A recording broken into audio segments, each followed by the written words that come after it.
disconnected. Sorry. I'm so sorry there was a delay in the sound. Oh my god. So we're gonna go back and read Tsumihoroboshi. Alright? And, I really do relate to Rena. At least at first. Because, like, in certain ways. Like, I have to say that reading Higurashi around, like, when I was, like, 15 years ago or something. No, like, reading, like, watching the anime and stuff. Like I said, Rena's words caught my attention. I'm not gonna be too personal about everything, even though I have kind of gone a little off on the rails a little. But, yeah. I'm not always gonna do that, so. Alright. Because I don't really need to share everything. Alright, let's read, let's go back and load. Okay. Give me a moment.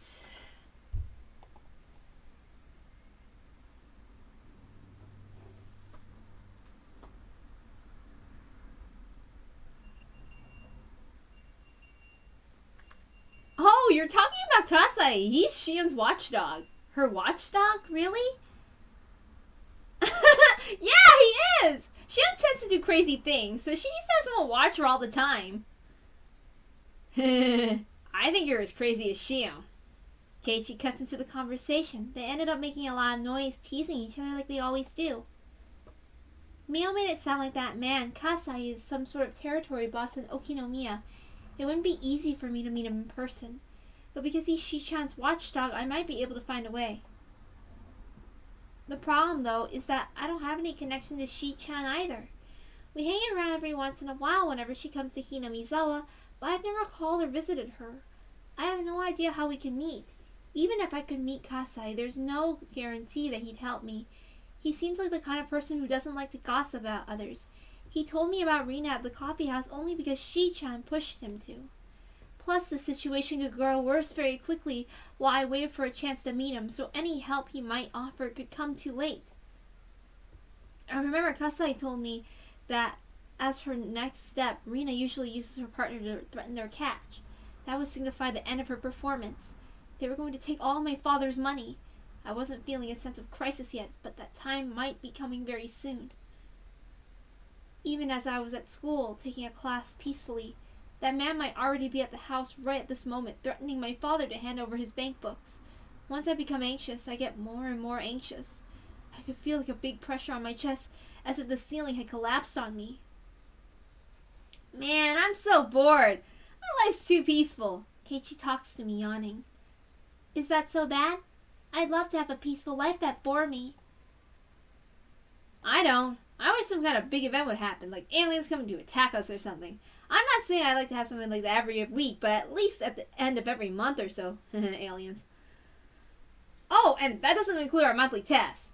If aliens really did come and destroy the Earth and burned all of Hinamizawa, would you be satisfied? Would you? No, that's not what I meant. I'm just saying that I want for some kind of excitement because I'm so bored. He had no idea what I've been going through, of course, and that's why he says that. But I was still irritated by his insensitivity. I couldn't understand why he wouldn't be satisfied with such a peaceful life. He never has to doubt that today, and tomorrow will be as fun as yesterday. I was all too aware that boring and peaceful days could be destroyed all of a sudden. I knew that boring and peaceful days could come all to an end all of a sudden because your mom wanted to divorce your dad. I knew that you could feel like you didn't belong anywhere in your own house because your dad had gotten a new girlfriend. Even so, you had to repeat the same kind of day over and over again. That's why I want to live every day happily in order to be prepared for when the world comes to its end. I'm jealous of you, you know? You look so happy all the time. I wish I had that kind of skill. You're jealous of me, huh? How do you do it? How do you live every day not being bored but being happy? If it really is a skill, I'd love to learn how. That's easy. All you need to do is realize. Realize what? There's no way he could realize it. And it was probably better that he didn't, because that meant he was truly happy.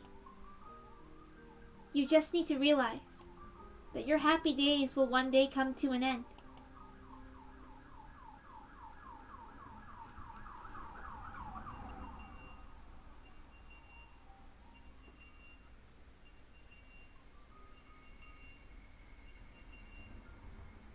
3 of us walked home from school like we always did.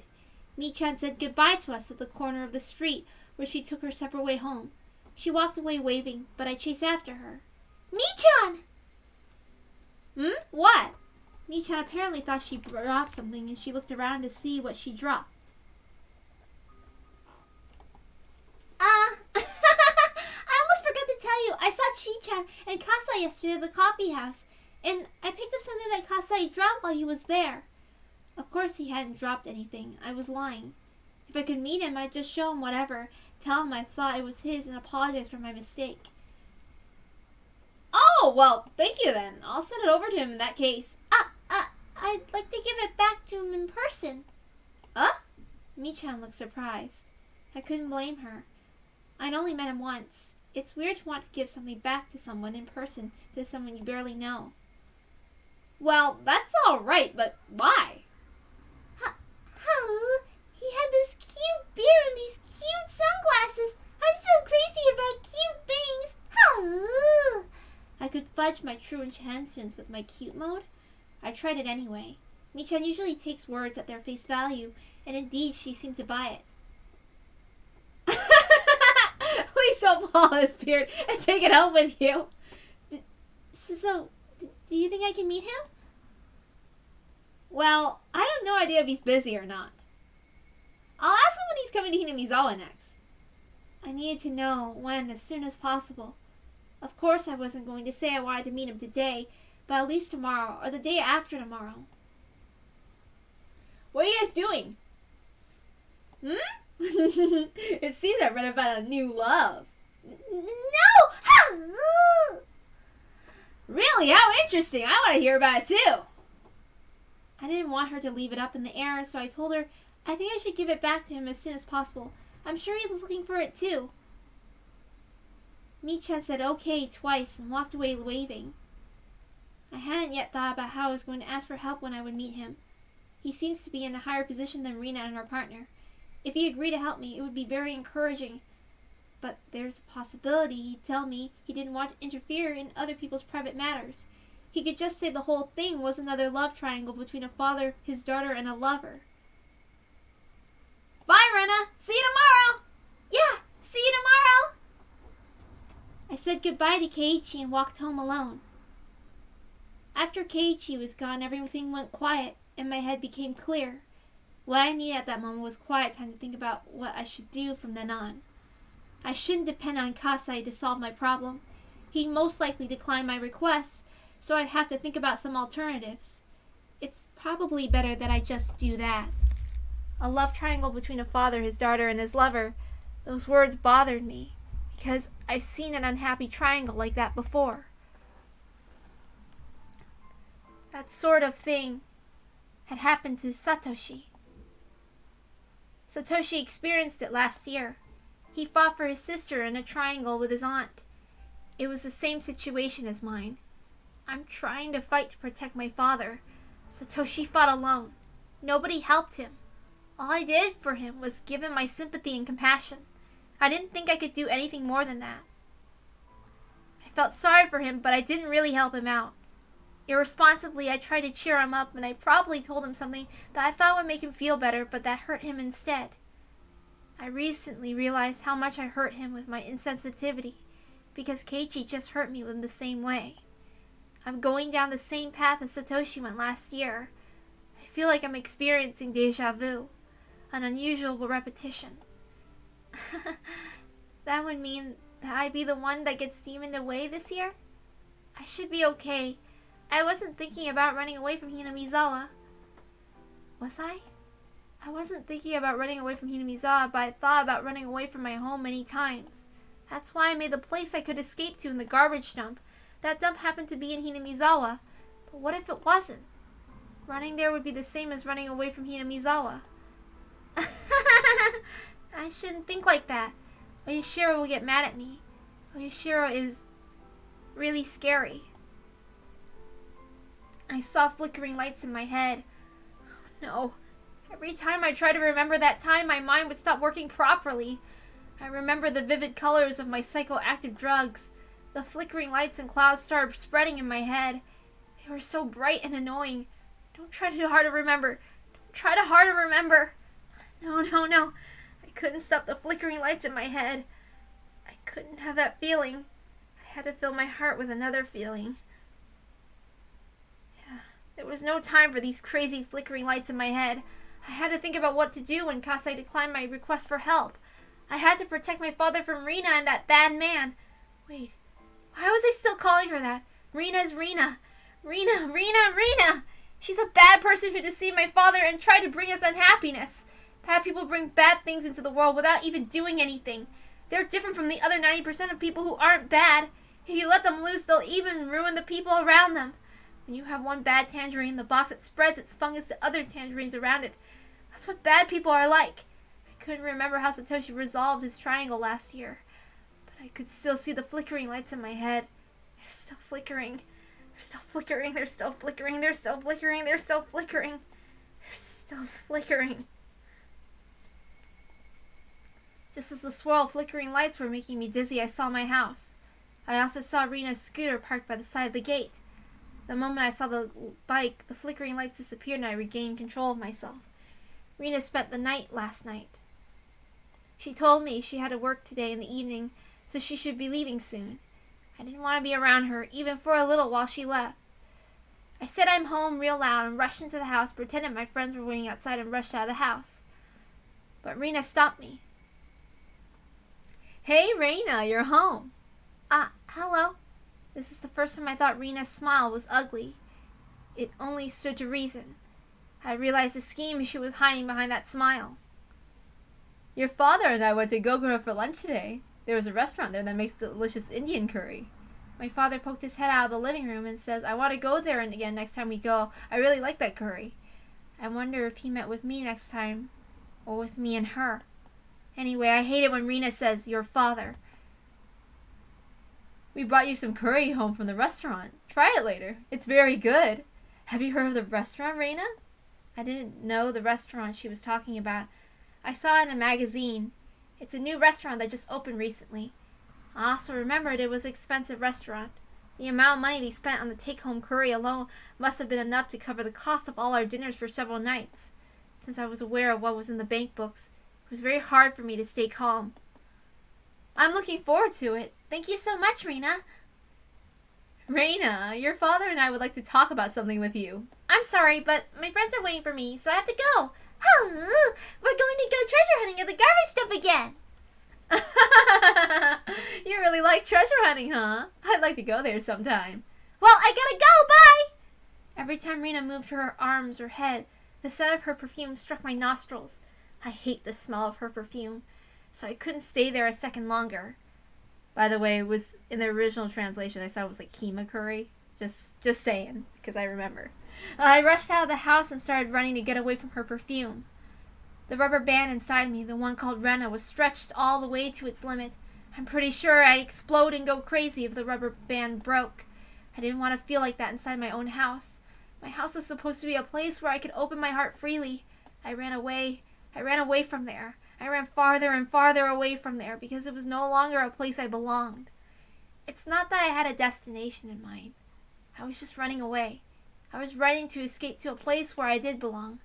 Didn't I decide to fight against that woman? Didn't I decide to fight against her, either by myself or with my father? But then I saw her fake smile and a chill ran up my back. It was like I picked up a stone and found a carpet of bugs underneath it and put it back on the ground in a hurry. I rushed out of the house as fast as I could. Did I want to fight or did I want to run away? Was I just choosing to spend a peaceful time at my hideout, believing that tomorrow would be the same as today? I couldn't do that. I didn't know when they'd spring their trap. I couldn't afford to waste any time. I knew that deep down. I knew that, but I just wanted to run away. I couldn't stop myself from running away, and so I did run away. At times like this, the mattress in my hideout would feel soft. That I knew.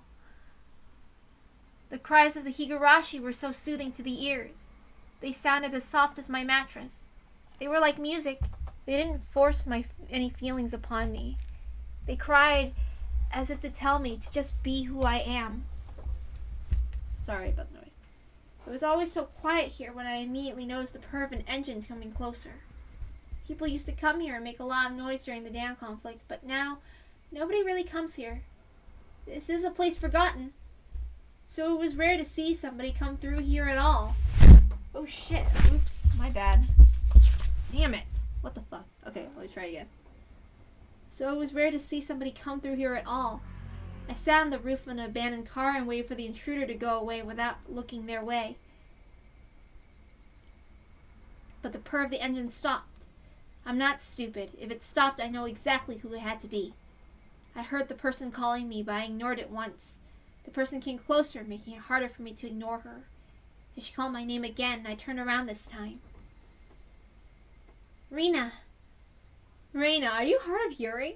I'm sorry. I guess I couldn't hear you because of the wind. She seemed to buy my poor excuse. She smiled and said, yeah, it happens sometimes. Are you here alone? Where's your friend? I'm playing here alone. Well, it's rare for a girl your age to play alone. Rena stretched and looked across the huge garbage dump. I can't believe people throw so much scrap out here. Do you know there used to be a place where people threw tons of abandoned cars without wheels? It was near Hirosaka.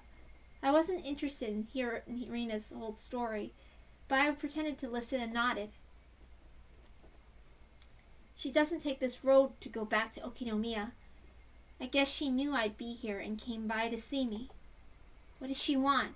It was obvious she was just trying to make conversation.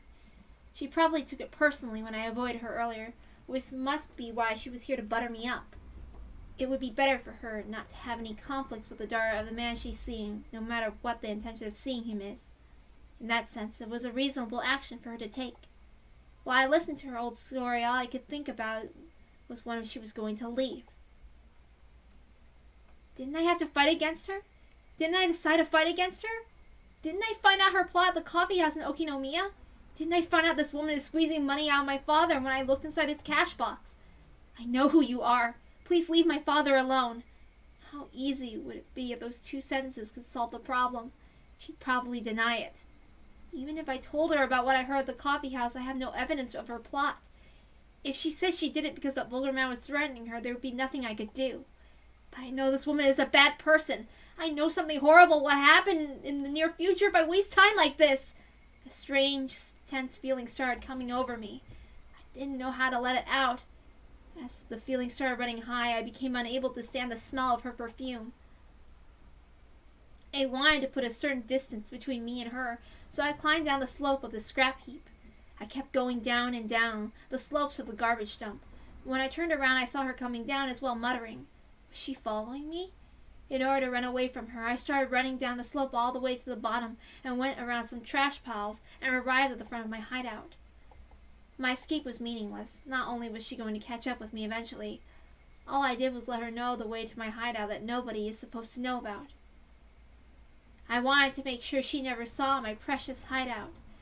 I was about to leave, but then she appeared.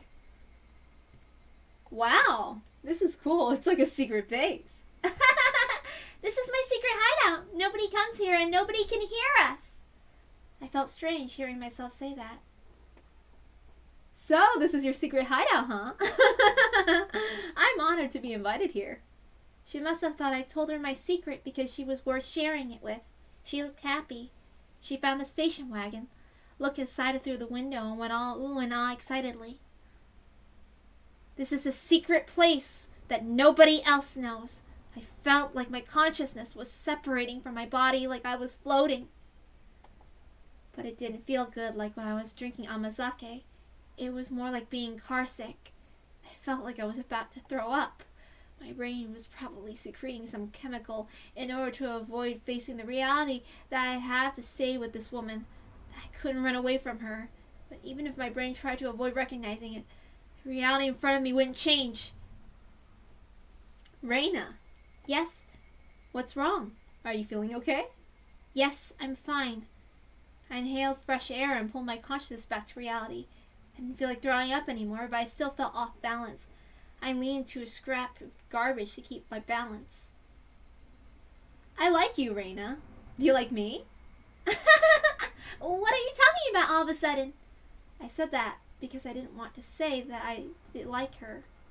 I've been seeing your father for quite a long time now, and we've been talking about many things, you know. I needed to stop feeling like this. Get up, Rena. I heard something like this before. A part of me was trying to understand what this woman was trying to say, but another part of me was trying not to. I felt as if her words were bouncing around my head, and I started to have a headache. We had a serious talk about our future the other day. You know, about our life together and so on. What? You like Uncle Akihito, don't you, Reina? So your father and I are... What's going on? Mother? What are you thinking about, Rugu Rena? This is a poor moment. You're about to have a one-on-one battle with Reina. No. Mom, what about my dad? What about me? I don't want you to divorce him. I don't want you to get remarried to anybody else. No, please don't divorce him. I'm not going to let you do that. I'm not going to let you get remarried. I'm not going to let you get remarried to my father. What? I don't care if you go out with him, but I'm not going to let you get married to my father. She must have not thought that I'd say it straight out like that. She looked stunned. After a while, she broke the silence with her laughter.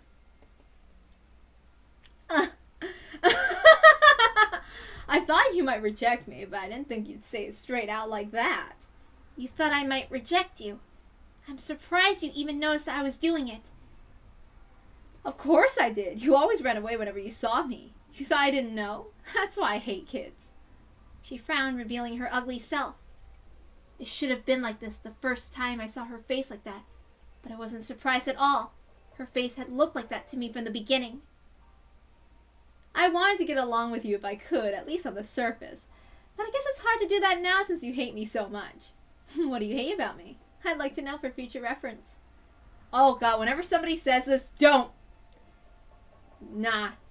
Don't do it. They bullshitting. They're gonna just manipulate other people. Everything. I hate everything about you. I hate your smell, too. One vicious word came out of my mouth, one after another. I didn't have wings, but I felt as if I was flying up to the sky. I felt weird and uncomfortable, but also exhilarated. I felt as if I was letting another me use my body. I was in the middle of a disastrous battlefield, but I felt like it wasn't even in my business. I now know how that feels. It really feels weird. That's just fine with me, because I hate you too. I guess we're even. You little fucking brat! You better shut your fucking mouth or I'll make you! Never come to my house again! I'll never let you get married to my father! I don't need your permission, you know. Well, why don't you try and stop your father from remarrying? Let's see what happens. I think you're wasting your time, though. She didn't look intimidated by me at all, and that made me feel a little intimidated in return. How was she so confident in her absolute control over my father? She had to have more confidence than to be able to act as fearless as this. She might have had something tangible. Before I asked her what it was, she told me herself. I'm pregnant. Oh. You're lying! Oh, no. I'm not lying. It's true. It's a lie. It's a lie. It's a lie. It's a lie. It's a big lie! She has to divorce because she got pregnant. She has to get married because she got pregnant. That's a lie! That's a big lie! I'm a Christian, so I can't get an abortion. He'll just have to accept it. Plus, we had sex with marriage in mind. He made me pregnant. If he changes his mind and takes no responsibility, it's going to be a big mess, you know. That was your plan, wasn't it? I overheard it. I heard the conversation you had with that man Ted-chan at the coffee house. I know you started seeing my father for his money. I know you started calling him your husband in Hinamizawa. I know he's just a big catch for you. I know everything because I heard it from Kasai. I know you do badger games too. Oh, you knew. Well, well, well. Before I knew it, Rena was standing right in front of me. We glared at each other with our faces almost touching. So, Rena, you know everything. And what are you thinking you're going to do? Don't come near my father ever again! What if I refuse? You wanted to talk to me at your secret hideout, right? I kind of knew what you wanted to talk to me about. You brought me to your secret hideout, where nobody knows and nobody can hear us, right? Yeah, you're right. Nobody knows about this place and nobody can hear us here. Nobody comes here because it's a place forgotten. Our faces were so close to each other that our noses could almost touch. I knew what I was talking about, but I didn't know what would happen next. I couldn't back down now that I'd come to this point. But I didn't know what to do. I didn't know what I should do. Come on, let's not do this. Let's be friends again. Rena started laughing and slapped me on the back. My expression didn't change and I kept staring at Rena, but I didn't notice her real intention of putting both her arms around my neck. The tension broke, already stretched thin, and Rena squeezed my neck hard. I was openly hostile. I didn't realize Rena's evil intentions until she started choking me. Uh-oh. You little brat. I'm so close to getting millions of yen. If you at least pretend to get along with me, I would have given you a good allowance. But you just can't keep your fucking mouth shut, can you? You got some fucking nerve. A brat like you should die. I tried to pry her hands off my neck, but I didn't have the strength to do so. Uh-oh. I didn't want to kill you, but I'll probably never get as big attached as your father again, so I don't mind killing you for millions of yen. I was going to disappear after I got that money anyway. This is what you get for talking back to me. The world around me got darker and darker. I had never known an evil intention like this, namely the intention to kill me. It didn't scare me, though. That's because being scared is a feeling that people use to express how they feel when they see wildfire on the other side of the river. People on the island with the wildfire with their deaths right in front of them, they don't get scared. If I loosened my grip on her hands just even a little bit, she'd crush my throat. This is a simple competition to see who was stronger. Rena wanted to get the most advantageous position. She tried to push me down to the ground so she could mount me. If I let her do that, I wouldn't stand a chance. I tried to keep my current position, but I was losing lots of energy by being choked. It was only a matter of time before Rena could push me down. I lost my balance on purpose. I tried to fall backwards in order to put her off balance. I couldn't hold my breath long enough to keep up that strength competition. I had no choice but to take that chance. We fell on the ground tangled together, but as Rena was strongly determined to kill me, she didn't even take her hands away from my neck after she fell. However, my action made Rena loosen her grip on my throat. It wasn't loose enough for me to break free from her grip, but it gave me a few moments to use my hands for something other than stopping her from crushing my throat.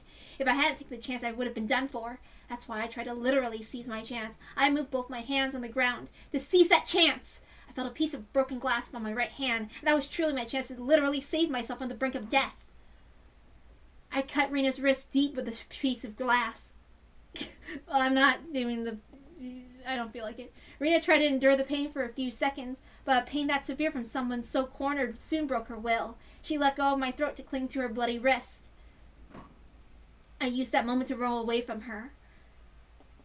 Ugh! It fucking hurts! She screamed in both pain and also tried to intimidate me again. It didn't work anymore, though. Intimidation only works on our opponent when the opponent is hesitant to fight. When you're already in a fight, screaming like that means nothing more than letting the opponent know how badly you're hurt. I no longer had any hesitation. I had learned from Rena. She taught me what I had to do in a situation like this. That's right. This is my secret hideout. I know every piece of junk in here. Maybe I knew that a day like this was coming. Maybe was it just a coincidence it was here. I had pulled out a meter-long lead pipe, not at all surprised to see it there. I raised it up high and brought it back down. There was no way Rena would block this hard, heavy lead pipe with just her arms. She'd probably try to block it with the palms of her hands in order to take it from me, but her long nails wouldn't let that happen. Unable to catch it the way she wanted, she broke her fingers, and some of her nails came off too. Her scream made me realize I had the advantage, an advantage I would have to keep. If I didn't, she'd turn the tables just like I did, and she'd choke me for death for sure. Stop! Stop it! Wait!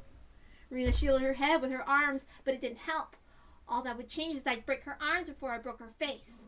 I'm serious, stop it right now! I'm serious too. Die! Die! Die! You should die! That's right. I should have done this a long time ago. I didn't need proof. I didn't have to talk to anybody. That's stupid. That's nonsense. I should have done this a long time ago. If I had done it a long time ago, my father wouldn't have been deceived. I could have protected him. I could have protected my family. I could have protected my life. I could have been myself. My mother wouldn't have divorced my father. I could have stayed happy. I wouldn't have had to been unhappy. I'm going to recapture my happiness. At this moment, I'm going to win back my happiness. I'm not going to cry for misfortune. I'm not going to give in to the fate of unhappiness. I'm going to be happy. I'm going to seize my happiness right now with my own two hands.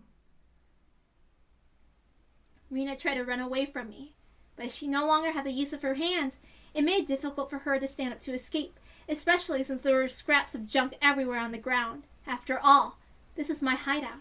This is my territory. Nobody can run away from me here. She tried to climb up the slope of garbage, slipped and fell and rolled all the way back down. She didn't stand up or move. Her eyes were open. Her neck was bent at an unnatural angle. I didn't know how to make sure she was dead. so I kept looking at her eyes open for a while. She could be faking it for all I know.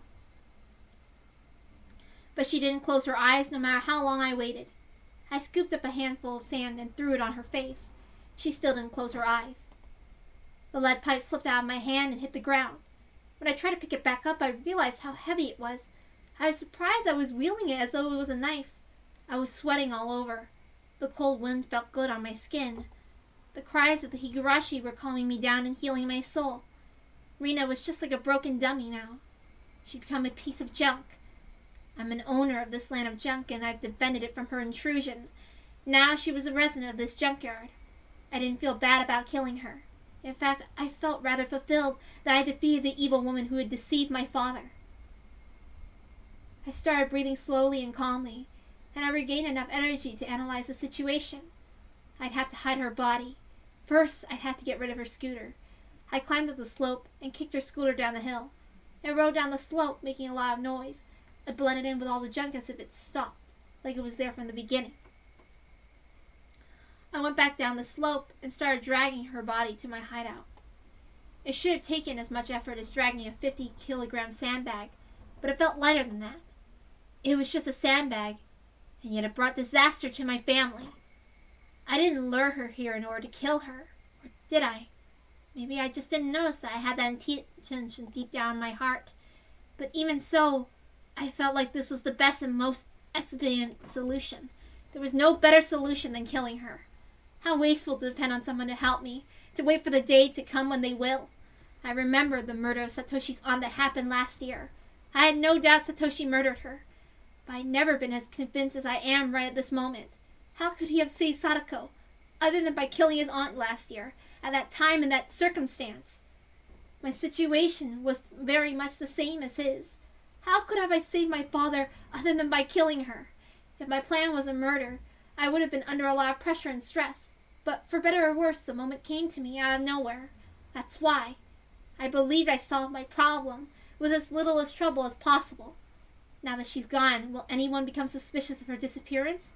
She was an irresponsible person who skipped work at her own convenience, so I didn't think anybody would get suspicious when she'd disappear one day. She was a big mess from the start. People would think she went into hiding because she got in deep trouble with someone. I didn't need to fabricate an alibi. All I needed to do was get rid of her body. It took me a while to figure out how to do that last part. Hiding her would be very risky. My brain had become so calm that I did some calculations and came up with an answer right away. Yes, this place is still the safest. This is a place forgotten. Nobody comes here. Nobody knows this place is here. I knew that because I'd spent a lot of time here. Compared to taking the risk of carrying her body to some other place, it was a lot safer to just hide it. Hey, remember Onikakushi where Keiichi made a joke that she was hiding a dead body in here? Yeah. But it wasn't perfect yet. This place wouldn't remain secret forever. I could hide it here for now, but I'd have to come up with a perfect way to make it disappear completely. It's a lot easier to think about that than thinking about how to make Rena break up with my father. I stuffed her corpse into a broken refrigerator in a trash pile. Literally fridged. I wanted to cover the refrigerator with dirt and bury it, but that was too easy.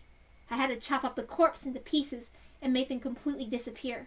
I felt like it got all dark all of a sudden. No, it didn't get all dark all of a sudden. I just didn't realize. It was getting dark until just then. I could hear thunder from a distance. It might rain soon. I could use some rain. It'd wash Rena's dirty blood into the ground. I should go home. I should think about what I'd do tomorrow. I was going to stay right beside my father until he forgets about her. He might be hurt at first, but we're going to recapture our happiness for sure. Our happy, peaceful life. My body was heavy with exhaustion, but I also felt fulfilled because I took a very important first step today. I'll keep taking one step after another. I'm not going to cry anymore. I'm not going to cry until I win back my happiness. I'm not going to cry again.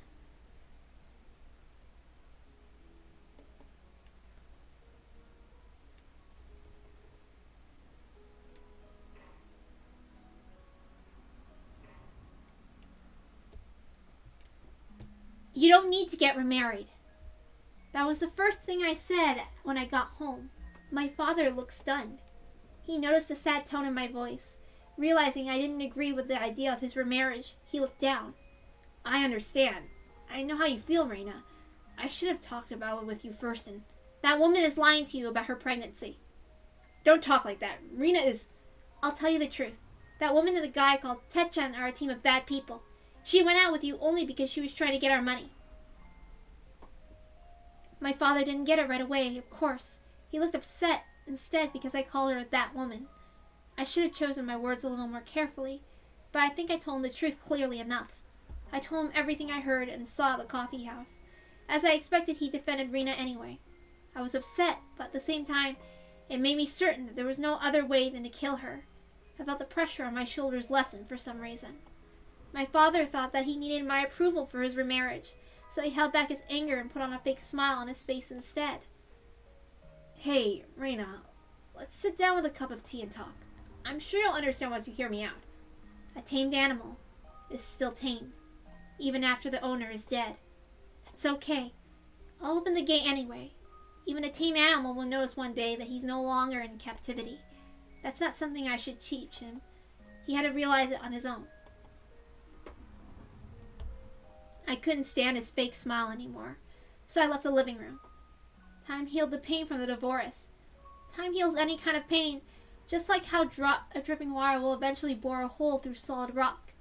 I did what I could do. Now I'd have to wait. But the day I was going to wait for came earlier than I expected. At midnight the following day, we had a visitor. It was that Techan man. Hojo Teppei. Teppei didn't even knock on the door to get in. He broke into the house by smashing the window. At first I thought he came here to ask us about Rena's whereabouts, but I was wrong. The real reason why Teppei came here was because it was their plan. It was the last stage of their badger game. Rena was probably supposed to be in bed with my father at that time tonight. Teppei must have wanted to show up and catch them sleeping together. Teppei looked around the house, but he couldn't find Rena. He didn't change the plan, though. He grabbed my father by his collar and started yelling threats. He showed my father a certificate of marriage to Rena and started shouting at him, "You got my wife pregnant. How are you going to take responsibility?" My father had no idea she was married. He looked shocked. My father is a short guy who is faint of heart. He just let Teppei do and say whatever he wanted from beginning to end. I looked at them from a distance coldly. The more Teppei yelled and threatened my father, the faster he'd wake up from his bad dream. This was a medicine for him. Teppei was cutting out the cancer that I was going to depend on time to do, and he was doing a great job of it. I waited to help my father until I was sure he had finally awakened from his bad dream. I told Teppei that I had something very important to tell him, and took him outside. So, what do you want? Has Rena come back to Okinomiya since yesterday? Hmm? As a matter of fact, she's hiding somewhere. What? I don't get it. Rena told me to take you there when you came to my house. Huh? The fuck is Ritsuko thinking? Teppei followed me without hesitation. We walked in the dark with a flashlight to the place where nobody comes and nobody can hear us. The place forgotten. He asked me many things on the way, and I couldn't answer any of them. I just told him to ask Rena. The way I said it seemed to make him think that Rena was going to betray him and get married to my father for real. Even though he was breathing heavily in a rage, he walked right behind me without any suspicions. I knew this day was going to come very soon, so I was well prepared for it. We reached the place where I originally planned to bring him. I turned on the flashlight all of a sudden. Oh, what's going on? Everybody gets nervous when the only light in the dark goes off. But this is my territory. I didn't need any light. I could feel my surroundings even better with my eyes closed. I grabbed the big hatchet I had hidden in a bush and lifted it up high. I'm sorry, I guess the battery went out. Hold on a second. Okay, hurry it up. I purposely sounded weak and helpless while I raised the hatchet into the air. Oh, I got a lighter. I'll just fire this baby up. Teppei found a lighter in his pocket and lit it up. He probably couldn't understand the sight illuminated by that small light. He saw a girl lifting up a big hatchet right in front of him. Teppei's eyes went wide. He didn't understand what was going on, but he understood his life was in danger, and yet he must not have been able to think fast enough to deal with it, even though he had understood what he should do. Even if he could think fast enough and blocked his head with his arms, it wouldn't have meant anything. I knew Teppei would come to my house eventually. That's why I prepared for that day. I just didn't think that preparation was going to bear fruit tonight. I chose my weapon very carefully. I planned when and where and how I was going to attack him, and so there could only be one result. The hatchet cut deeply into his forehead. I felt an indescribable vibration through the hatchet when it hit him, and this told me that I broke his skull. He bragged about how good he was at fighting at the coffee house, but he sure went down quickly when faced with a murderous weapon. He was done in by a single blow. Teppei slowly fell to his side with a hatchet in his forehead. He looked like a victim in a B-movie. I killed this big guy with just one hatchet. He was probably quite experienced in the world of violence, but I was better than him when it came to killing. Why? Because I killed someone before. It's all done now. The bad people who deceived my father and tried to rob him blind are all gone. I did what I had to do in order to protect my life. If I had this much courage and determination when my mom told me about the divorce, I might have killed Akihito. If I did, I would have taken the life of only one, because I couldn't do it back then. I had to kill 2 people in the last 2 days. Rena, let's finish it up. There's already a place to hide his body. I took care of everything. My hands were wet, so I shone the flashlight at them. I thought it was blood, but it was just sweat. Even so, I still felt uncomfortable, and I shone the flashlight at my hands several times. I did all this in order to be happy. I did all this so I should be happy now. I tried so hard that I got blood on my hands. I wanted to get that credit for that from him. Oh, Yashiro, let me ask you a question. Can I finally rewind the time back to the day everything started to go wrong? Can't I? I'm going to stay in Hinamizawa. I'm going to live happily with my father forever.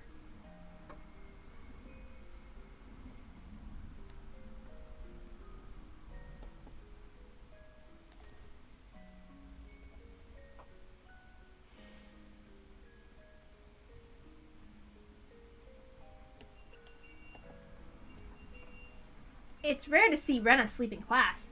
She isn't the kind of girl who sleeps in class because of staying up so late. She had to be tired from doing housework or something. Sure, Keiichi.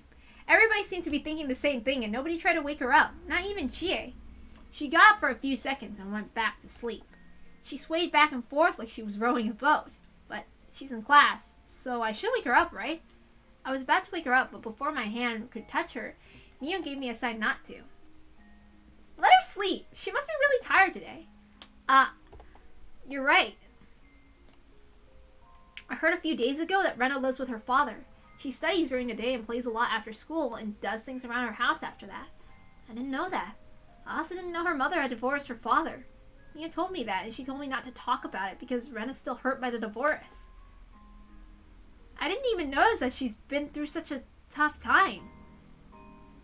Rena's the kind of girl who doesn't show her pain to others. She always looks happy and cheerful, but she might be acting that way on purpose. Rena told me the happy days will one day come to an end. She told me she knew that firsthand. What could she have been through? I had no idea. That's probably why she tried to spend as much time as peacefully and cheerfully as she could. I must have hurt her feelings when I said I was bored of having happy days. When I thought about it, I felt bad for living off my parents who were both healthy and happy. For that matter, Sadako and Rika lost their parents too. Mio lives with her grandmother away from her parents because she needs to learn to be the head of the Sonozaki family in the future. When I realized all that, I felt bad about my situation. You don't have to feel bad about living with your parents. Mio seemed to have read my mind. She'd said it with a cool expression on her face. A family is the most common community for kids like us to live in, but it's not the only community we have. You mean friends? You're right! You think we're as good as a family to Rena? Rena is cleaning laundry, cooking, and shopping, so she must be tired every day. She can spend her afternoon taking naps. But she doesn't do that. She spends her afternoon playing with us. That means... how should I put it? That means we're her best friends. So you're saying we're friends with as much value as family to her? Mio looked stunned, as if she didn't understand what I was talking about. I didn't know what friends meant for you until today, but I believe friends are just as important and valuable as family. It actually is very easy to understand. You could join in our conversation. The important thing is to have people around whom you can feel comfortable. Sometimes you can call them family. Sometimes you can call them friends. It's just a matter of the word you use. Are friends the same as family to you, Rika?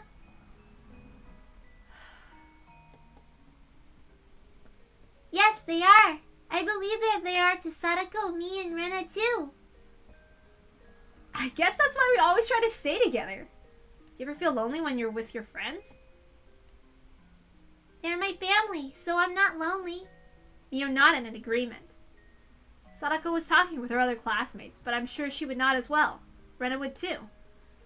I'm a little embarrassed. Why? I've been using the word friends, but I don't think I understood its true meaning until today. Friends are more important and irreplaceable than I thought they were. That's like common sense, so you should take this opportunity to remember that. Yeah, I will.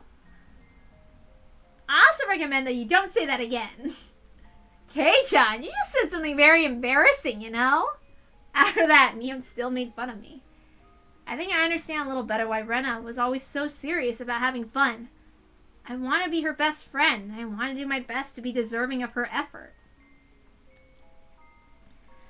I remember I made like this toxic friend. Like, they really wanted to be like a sibling to me. And it's just like, they did not like it if I introduced them as a friend. It was just really weird. It's just like, is there a problem with this? Okay. It's just like how Rika said, it's just a matter of the word you use. Why is it the significance such a big divide? Why is there so much importance on that word? It's just like, really? It's just like, it was really weird. They really wanted to be really important and special to me. Like, they were possessive. It was really creepy. So don't do that. Okay. But yeah. Anyway. Rena snored and it sounded cute. She let her sleep in class, but she couldn't let her get away with snoring. Class president, wake her up, please. Rena, get up! Rena was still half asleep and made a strange noise. Everybody in class laughed. Rena noticed they were laughing at her and woke up right away and acted like she wasn't sleeping at all. It looked really funny and I burst into a fit of laughter. Outside the window, the sky was blue and the clouds were pure white. It was still June, but it looked like the middle of summer. This perfect weather wouldn't last forever. It could get cloudy and rainy all of a sudden. That's why we had to play and raise a ruckus while we still had this perfect weather. The cries of the cicadas sound as if they're laughing at us because we still have some classes left. Ah, damn it. I can't wait for school to finish. Keiichi, you look very happy. Did something special happen today? Nothing. Today's today and tomorrow's tomorrow, right? Yeah. I'm just happy we have perfect weather today. I don't care about the weather tomorrow. I want to enjoy it today as much as I can. When the weather changes, I don't want to regret that I didn't. I learned that from Rena. I learned that peaceful days are the happiest days that you can have and that they're irreplaceable. Mio, what are we doing today for club activities? We need something very exciting for the punishment, too. Well, that's a spirit I like, Kei-chan. Because you insist, I'll put you through a living hell. Keiichi, don't provoke her too much. Hey, are you scared, Rena? I know you better than that. Let's show our true power again. Remember? We haven't brought an end to our last battle. I grinned at her and she grinned back. I do remember that. Okay, let's do it then. Rena, you certainly got me last time. For that, I must pay you back with interest. This is getting very interesting. It's going to be a blast. I can't wait for school to finish. I couldn't wait either, but that time we spent just talking together is also very precious. Yeah, it'd be nice if school ended soon.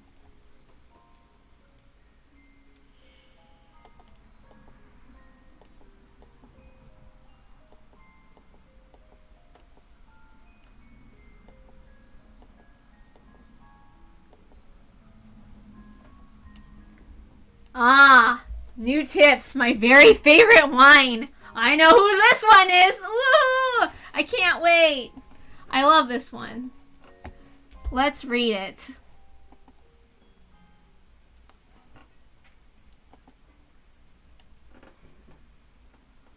Sadako went to join the children playing in the schoolyard. Since I didn't feel like going, I decided to stay at home. Most likely she wouldn't be back until the evening. When Sadako wasn't around, I always had ways of spending time without her. Besides, that was what I wanted to do anyway. I stuck my hand deep inside the pile of the winter futons in my closet and pulled one out. Next, I filled a stylish-looking glass with ice. The ice made the freezer smell of chlorine, though, and it didn't taste good. Store-bought ice would be the best, but since Sadako kept asking me what I was using it for, I stopped buying it. But it might be worth spending time to think about a good excuse for what it meant if I'd be able to enjoy ice without ever smelling the chlorine. I filled the glass with mineral water, and then poured a little bit of another liquid into the glass. Watching the color mix into the transparent water was a very pleasant thing. This wasn't the right way to drink it, but I liked it that way, and I didn't want to hear any complaints. My body is very convenient because I can get drunk with only a tiny amount. That's why I dilute it with that small amount with a full glass of water, and thanks to that I can enjoy a single bottle for a long time. It wasn't bad if you thought of it like that. I put a cushion on my favorite spot by the window, and with the glass in one hand I enjoyed the familiar view and the soft wind brushing through my hair. A slightly sweet ripened aroma tickled my nose. And just as I was about to enjoy the atmosphere, that annoying one came back. She didn't like this bad habit of mine, and she complained every time I tilted the glass. She started nagging me noisily. Shut up. Be a little more tolerant, and I can drink and eat whatever I want. You can't! Kids aren't supposed to drink alcohol! I tried to ignore her, but she started making a fuss, as if trying to ruin the atmosphere on purpose. There was no way I could enjoy getting drunk like this. I glared at her and threw the drink out the window. Do you want to know why I'm depressed? I'm depressed because the way I die has been decided. It seemed like she finally understood why I wanted to drown myself in alcohol. You don't have to feel down. Oh wait, oops, sorry, let me try again. My bad. Oops. You don't have to feel down. I get to die instantly, so it's not that scary. My body will be burned and cut in pieces, but I'll be able to die instantly. But not yet. I know. Oops. Wait, oops, sorry. My bad. Oops, let me try that again. But not yet. I know, not yet. When am I going to die again? I think it's the night of the 25th of June. It's about a week after the Watanagashi festival. Well, that sounds reasonable. Is it my fault? Of course it is. Are you serious? She was the one who asked me. Yet she cried when I told her she was right. Jeez, she's always so annoying. Let's keep trying. I'm sure I'll get a 6 in a row in the next board game. June 25th. I still had 10 more days. I was going to relax and enjoy those 10 days. I still had some wine left too. Okay, so now we know Rika's an alcoholic. So remember those tips when she always tried to drink alcohol? That's real too. Okay, there we go.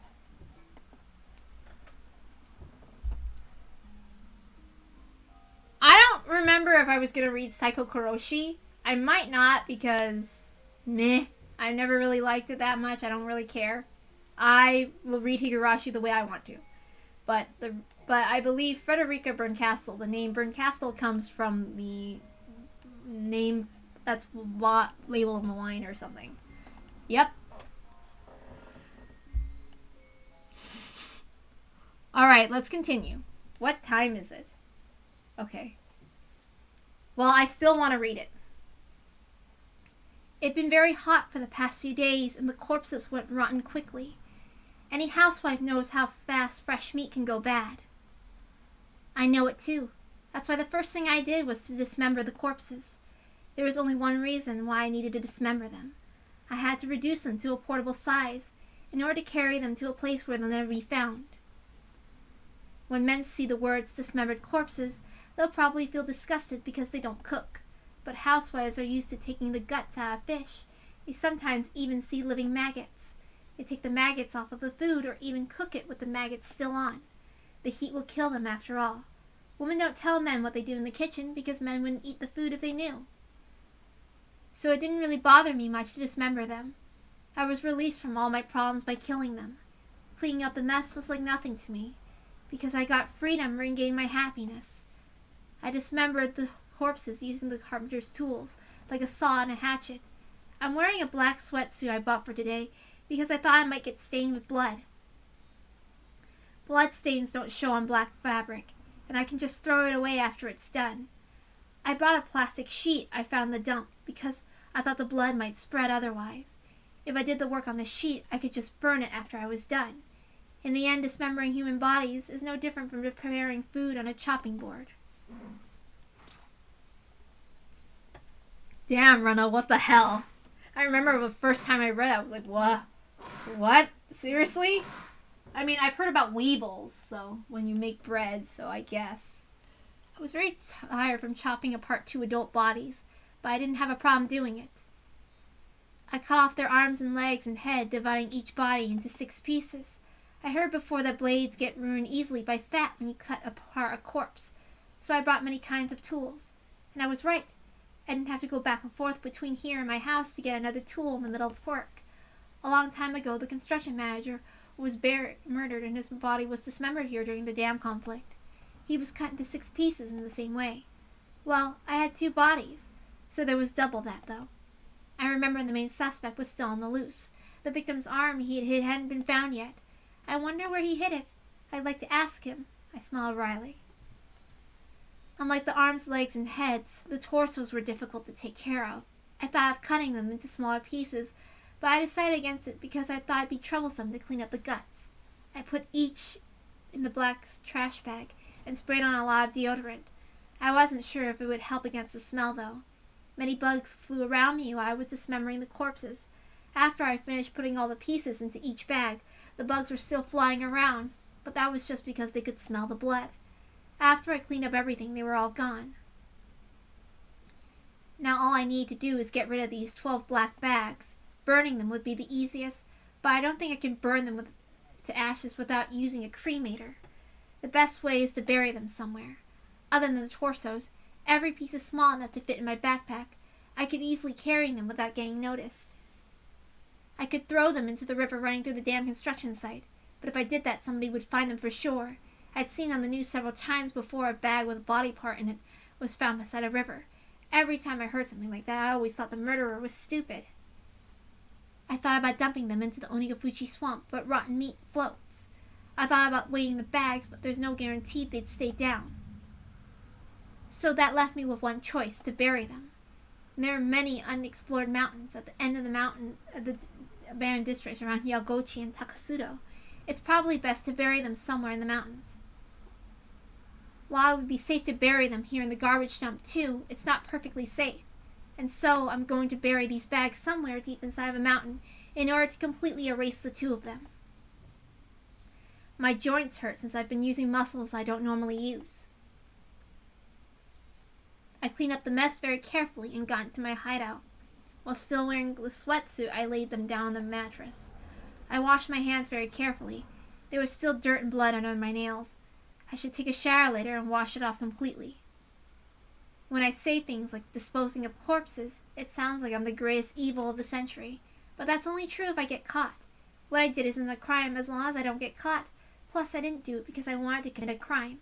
I didn't do anything wrong. I did this to protect my father's life and mine. People might speak ill of me, but I don't care about them. In the end, I don't think anybody can really pass judgment on my sins. Sins aren't something to pass judgment on. They're something to confess and to atone for. In other words, nobody can measure the weight of a sin other than the person who committed the crime. Do I regret what I did?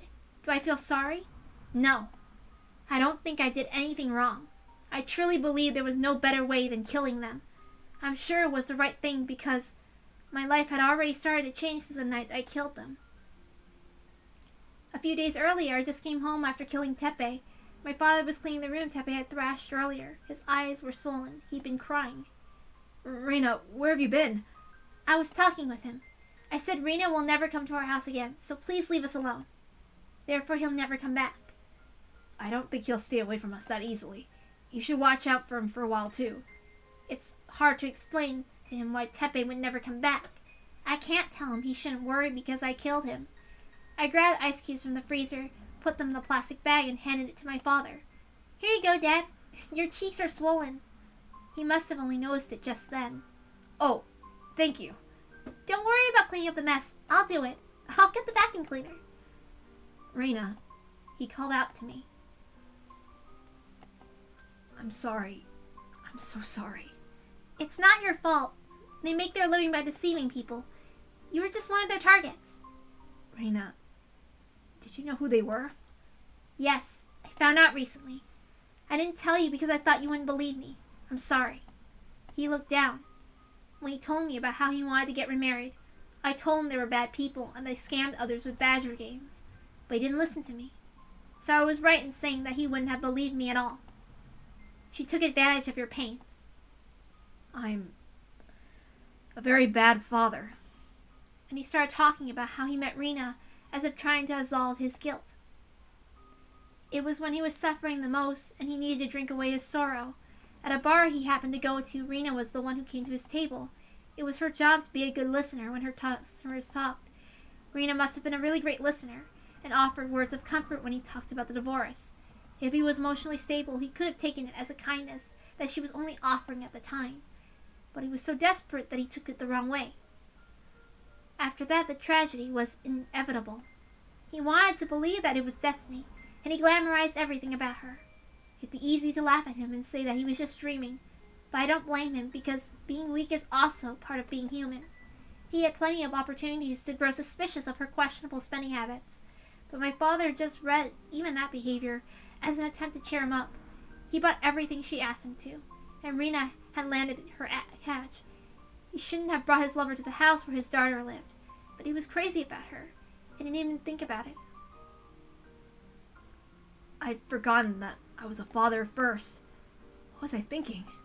He started crying. I held his shoulders gently. It's okay. You realized it in the end.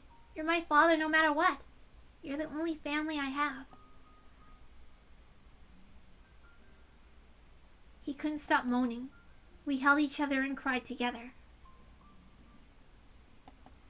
The next day, my father got up early in the morning. He was already cooking breakfast when I got up, and he told me, "Your father's going to get his act together from today onward." Dad, you shouldn't use salad oil before you cut the sunny side up. It's been a long time since I cooked. He pried off the burning eggs on the pan with a spatula and he added salad oil to it. It was too late. Doing that just made it an even bigger mess. But I didn't say anything because I wanted to eat his eggs. I waited at the table quietly. I didn't know that you had to wait for oil to like boil or something before. So I had a problem sometimes with eggs sometimes. He burned the eggs on the plate and brought them over to me. It looked like he was trying to salvage them by adding cheese, but it didn't really work. It still smelled good and crispy. It actually stimulated my appetite. Thick cut toast popped out of the toaster, and I made coffee with extra milk and sugar because my father liked it sweet. We put everything on the table and looked terrible, like a cooking class of an elementary school, but to me it was very precious because my father tried very hard to make it wearing the apron. Great, it smells good! I hope it tastes as good as it smells. It might be better that you do the cooking. I feel bad making you eat this. I'll take care of cooking when you take care of getting a job. It had been a taboo to talk about work in our house. He hadn't worked since the divorce. It wasn't only because of the divorce, though. He just didn't have to work because the settlement my mother gave him was so huge. Plus, I let him be lazy because I felt guilty about the divorce. But my father cleared his wrongdoing by showing his repentance to me. And I also atoned for my sin of not doing anything about my mother by doing what I did the previous night. And now we're free of sin. I'm going to try to find a job. I'm thinking of going to the employment service agency today. Yeah, that's a great idea. It's not money that he wanted. He just needed a normal lifestyle. I'm old and not very strong. I'm a bit worried if I can find a job at all. What kind of job are you looking for? I prefer a desk job, but I don't think a lot of companies would offer one to an old man like me. I can ask my friend, Michan Sadara, the big landowner in Hinamizawa, so she might be able to find you something. No, it's okay. I'll do it myself. I have to man up, you know? I don't remember the last time we enjoyed breakfast like this. I don't even remember the last time we had breakfast together. For the first time in a long time, the morning light felt refreshing. I wanted to keep enjoying life like this, but unfortunately I had to go to school. I told him I'd skip school that day and that I wanted him to take me somewhere fun, but he tried to be a good father and said I had to go to school. I never had breakfast with my parents before, or as far as I remember. Well, I have to go now. Okay, have a good day at school. He followed me to the front door, and I was a bit embarrassed for some reason. He talked to me while I was tying my shoes. He followed me here not because he wanted to see me off, but because he wanted to tell me something. I've been sad ever since your mother divorced me, but I realize I shouldn't be sad because I have you, Reina. I didn't have to feel sad at all. Dad, that's what being a family's about. Yes, you're right. Again, I'm not a good father because I had to learn something that simple and important from my own daughter. Well, I have to go now. Keiichi's waiting for me.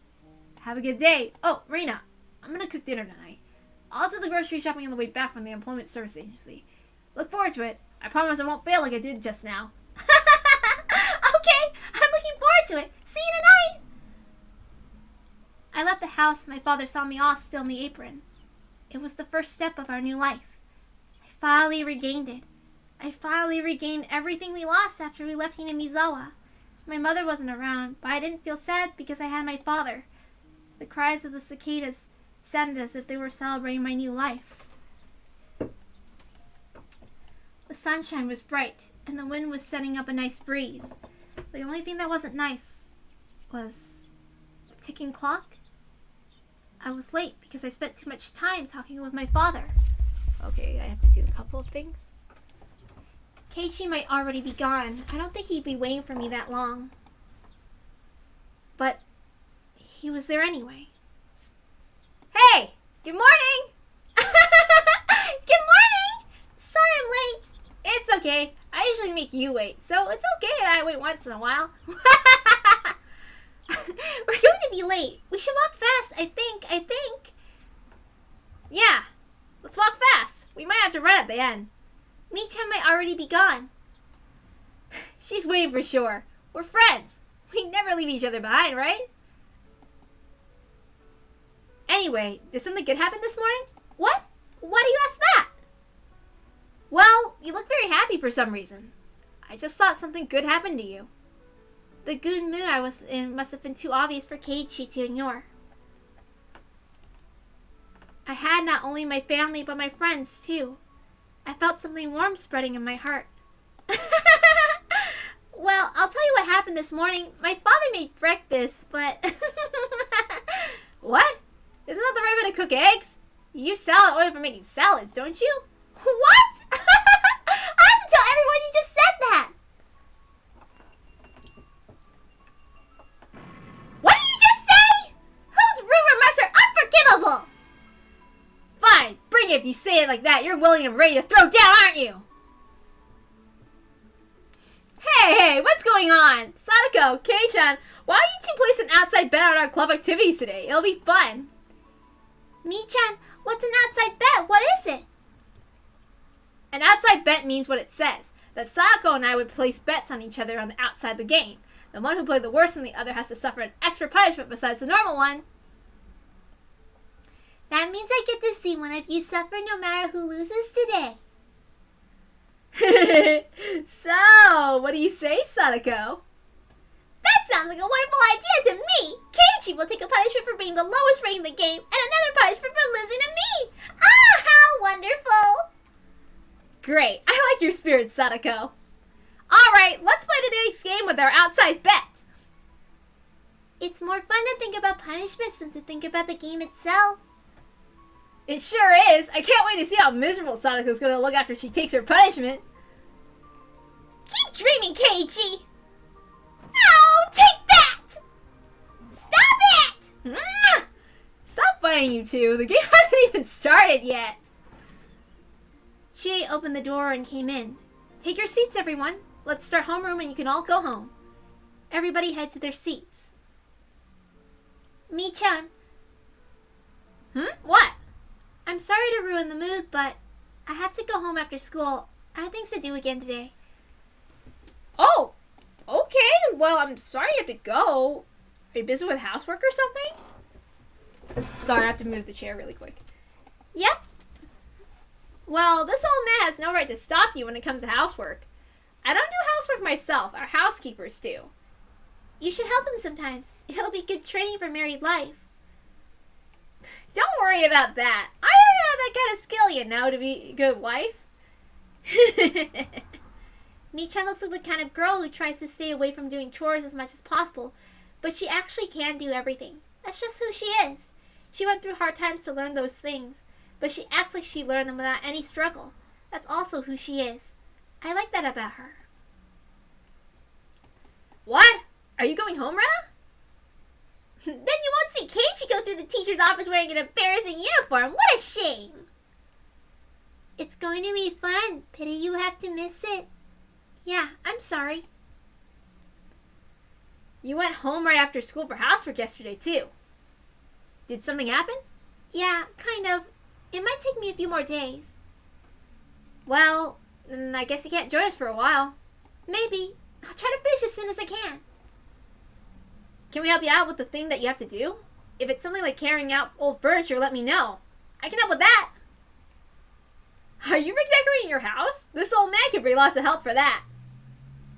I have an idea. We can make a game out of helping her out with her housework. At this rate, the person who doesn't end up helping her will be the winner. Thank you, guys. I really do appreciate it.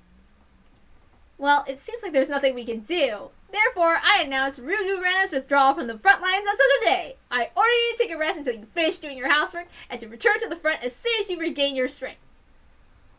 Well, there are many games for 4. Oh, can you play Mahjong, Kei-chan? Yeah! My dad sometimes forces me to play Mahjong with him and his friends from work. Of course we're good at Mahjong as well! After that, they fooled around and made a lot of noise, just like they always did. I looked at them and reminded myself that I always have a place to return to. I left the classroom with a smile. I was going to Yagochi on my bicycle. I had to find a place to bury the bags with the body parts. Hopefully, I could finish burying them all today before it gets dark. With that, everything would be over and done with. I don't like the fact that the tiles are made of bamboo. You guys haven't marked them, have you?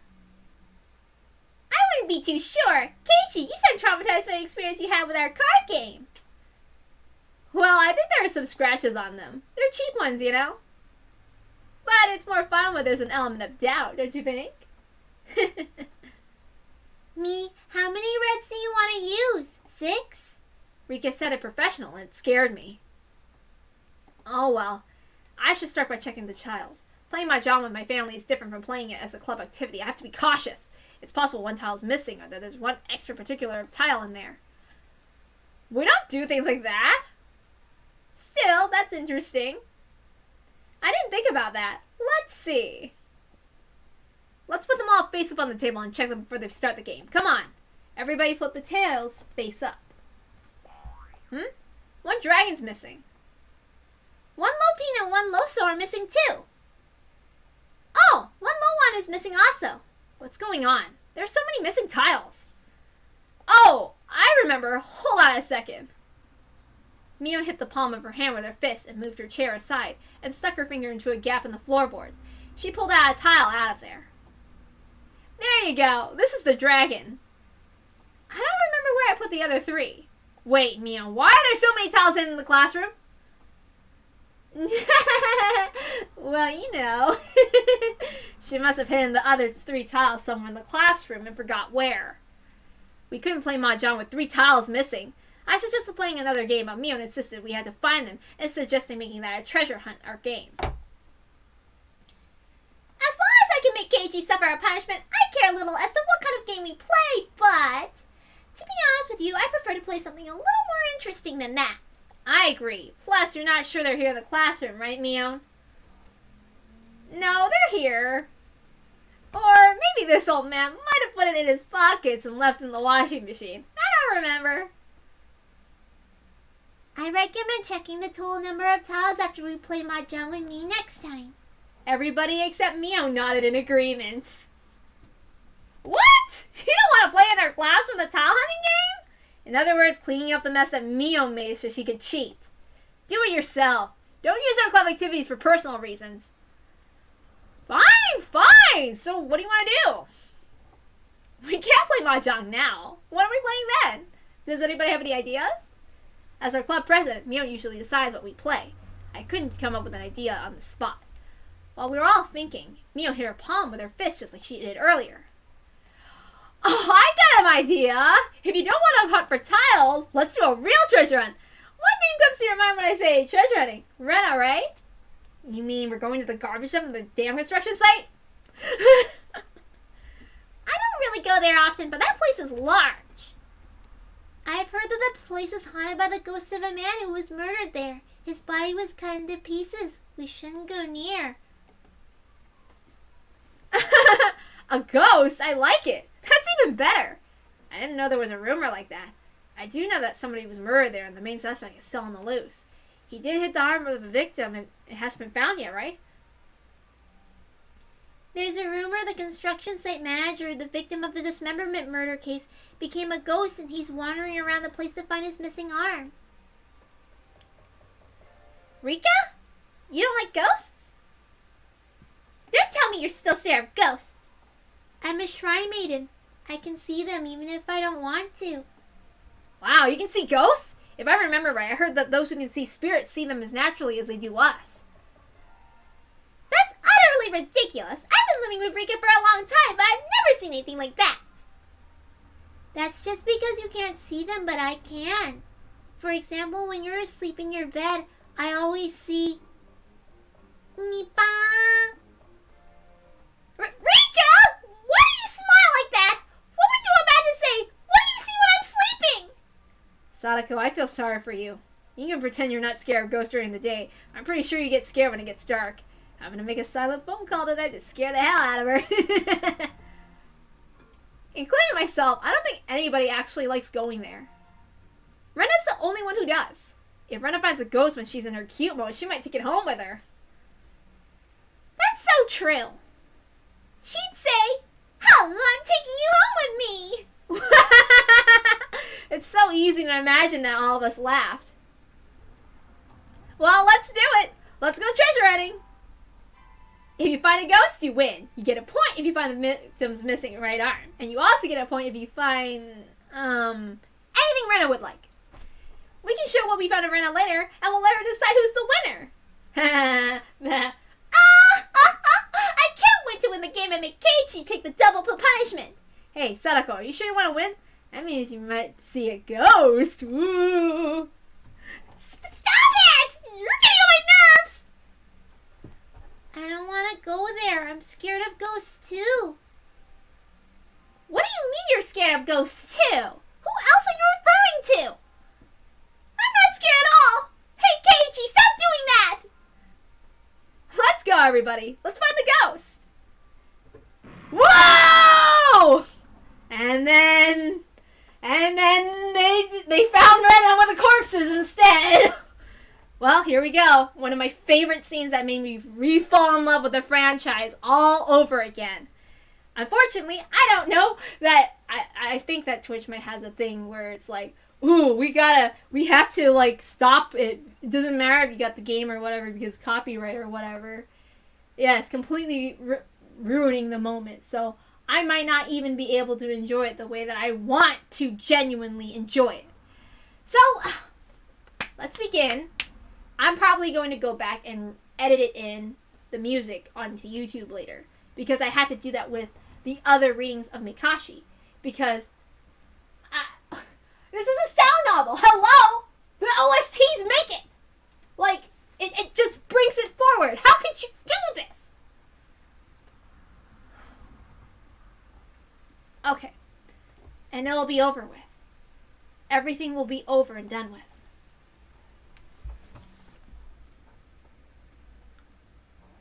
Yes, it'll be over with when the Higurashi cry.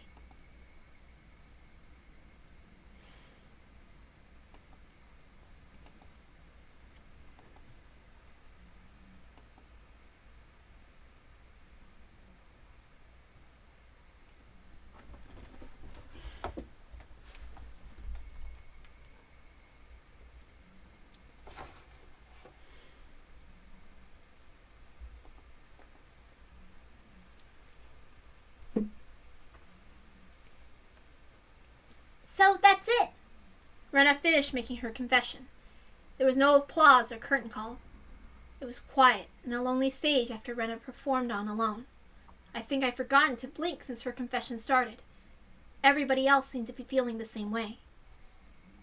Rena looked at us, like she was a teacher waiting for questions from her students. We noticed that she was imitating what Chie does at the end of class. We all smiled bitterly. I went to Yagochi earlier to find a place to bury these bags. It was hard to pick a place because I wanted to make sure that nobody would ever find them. I even thought about burying them in my backyard because it might be the safest. But after I thought about it, I knew that wouldn't work. My father might start planting vegetables one day and he might find them. So it's better that I bury them somewhere in the mountains. Plus, I don't ever want to let her near my father even though she's dead. I felt like I did something very bad. Rena's plan was going smoothly. If only I hunted for mahjong tiles instead of insisting on doing something else, this wouldn't have happened. When I looked at the others, they all seemed to be regretting their actions, too. If Mion hadn't come up with the idea to play the garbage dump, if Sayako hadn't found the broken refrigerator, if Rika had convinced us not to go, Rena could have had a few more days. She could have gotten rid of these trash bags. They would have never been found. And what would have happened next? Nothing. Everything would have remained the same. But could have kept having happy and peaceful days. Rena had been through a hard time, but she'd been forcing her face into a smile for us. That fake smile was supposed to become a real smile one day. None of us were supposed to notice that Rena was going through a hard time. After a while, Rena was supposed to be able to forget the bitter memory of killing these two. She was supposed to live life as if nothing happened. But now all of her effort, all of her courage, had been ruined. I know killing people is a bad thing to do. I didn't want to do this, and I don't want to do it again in the future. But I believe that this was the best solution. And I also believe I didn't do anything wrong. I just applied my utmost efforts when God presented me with an equal opportunity to regain my happy, peaceful life. Saying that we should accept suffering and live an immaterial life without desires is nothing more than pretty words from those who have plenty. Nobody can belittle my efforts. Rather, they should praise me for what I did. They should celebrate me. Rugu Rena fought for her own fate, and she won! I didn't know why I did it, but I interrupted her. I shouldn't have. But I thought I needed to tell her this, so I did. But, Rena, why? Why didn't you tell us? What do you mean? We're friends, aren't we? Friends are always on your side without exception, no matter what. I thought friends were like family. If you told us about it, we could have helped you. Then you wouldn't have had to get your hands dirty. What Rena told us made me sad. I couldn't help myself from saying that to her. Rena told us straight that she did the best she could. She told that right to our faces. That's the same thing as saying that she didn't need us in order to do the best she could. Kei-chan, you can say that now, but... Wait, let me finish. I believe that friends are there to share both happiness and hardship. If you came to talk to us, I believe we could have done something different, and we could have led you to a better future. A better future? There's no better future than what I have right now. This is the best possible future. That's a lie! My shout seemed to scare her a little. I knew that Rena didn't believe this was the best possible future. She just didn't have any other choice. If she had other choices, she definitely wouldn't have chosen this one. I know you don't believe that, because you're crying. What? Who's crying? Me? I'm not crying! Yes, you are! You've been crying the whole time! Haven't you noticed it? In fact, I didn't see any tears in her eyes or on her face at all. But that doesn't mean that she wasn't crying. Rena was crying. She was crying because she was driven to a corner after all the hard work she did to become happier. Her tears looked so sad, anyone who couldn't see those tears really wasn't thinking about her. I'm not crying. I won't cry. I did the right thing. I made the right choice. There's no reason for me to cry. That's ridiculous. I have no idea what you're talking about, Keiichi. I know you're crying right now! Rena stopped laughing all of a sudden as she spoke with a cold expression on her face. Okay. Let's say I did what you just told me. I told you all about my father and that woman. Then what? Well, Then what? Rena had never talked to me like this before. It was as if she was mocking my ignorance, and it made me shut my mouth. You don't know what happened last year. Last year? Yeah, last year. It happened in June of 1982. There was someone who had no choice but to kill a person to free himself from his misfortune. Sadako gasped. Keiichi, I don't think you know much about him. About Hojo Satoshi. I know that he's Sadako's older brother. He's been missing, but people say he transferred. There's a rumor that he killed his aunt for Sadako's sake. Therefore, it's been taboo to talk about Satoshi in my class. Actually, in all of Hinamizawa. Satoshi was under the same conditions as I was. He just wanted to have happy and peaceful days. He just wanted to live peacefully and quietly with his sister. You've heard about what kind of person Sadako's aunt was, haven't you? If what I heard is true, this is what happened. After Sadako lost her parents, her uncle and aunt got custody of her and her brother, but they were miserable people. Her aunt was especially cruel to Sadako. Satoshi was the kind of guy who wouldn't even hurt a fly, but his aunt was probably the only one who he didn't have a problem with killing. That's how terrible a person she was. Everybody in Hinamizawa knew about the trouble that the Hojo family had. Everybody knew their aunt was a hysterical, crazy person, and that she bullied Satoshi and Sadako. Everybody knew everything. Everybody in our class knew it too. Michan, the future head of the three families, knew it. Rika knew it. Sadako knew it too, of course, because she was the one experiencing it. The friends you're talking about knew what Satoshi was going through more than anybody in Hinamizawa. And what happened? Did anybody help Satoshi? No, nobody did. Michan had the most influence out of all of us, but she made up a lame excuse saying that it might create conflict between the Sonozaki family and the villagers. In the end, all she did was hurt him by offering her sympathy. That's not true! Yes, it is! Satoshi knew it too. He knew that you were only pretending to sympathize with him. He knew you had no intention to help him. That's why Satoshi started to hate you, Michan. He said that you always told him that you were his friend, but after all that, you turned out to be just another Sonozaki, just another person who bullied the Hojo family. I didn't mean to. You didn't do anything to help him. You rejected his request for help by sympathizing with him. Do you have any idea how much that hurt? Mion tried to find something to say, but failed to do so. She bit her lip instead. Rika, you were the same too. Now Rena was pointing fingers at Rika. Unlike Mion, Rika had looked emotionless and empty just like Rena did. Rika, you don't have the kind of power in Hinamizawa like Michan does, but your word carries a lot of weight with the old people who come to their shrine, don't they? There was something you could have done for him, but you didn't. Rika, you did exactly the same thing as Michan did. You just pretended to be his friend. All you did was sympathize with him and Sadako. You didn't even try to help them out of the trouble they were in. Can you imagine how cruel and merciless your sympathy was to them? Satoshi wanted to help. He wanted somebody to help him. He was at a dead end and couldn't get anywhere out of there by himself. He was sinking all the way down to his neck in a swamp, reaching for help and waiting for somebody to grab his hand. You're right. Rika's voice sounded mature. It was very different from how she usually sounded. I didn't know how to save them. All I could do was offer them some consolation.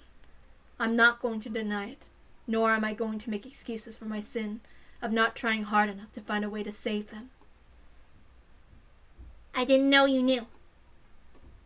Rena gave her a twisted smile. That ugliness caused me to look away.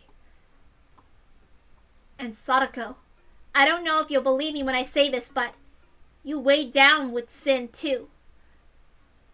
I didn't understand why she was blaming Sadako. I tried to take her side, but I gasped in surprise when I looked at her.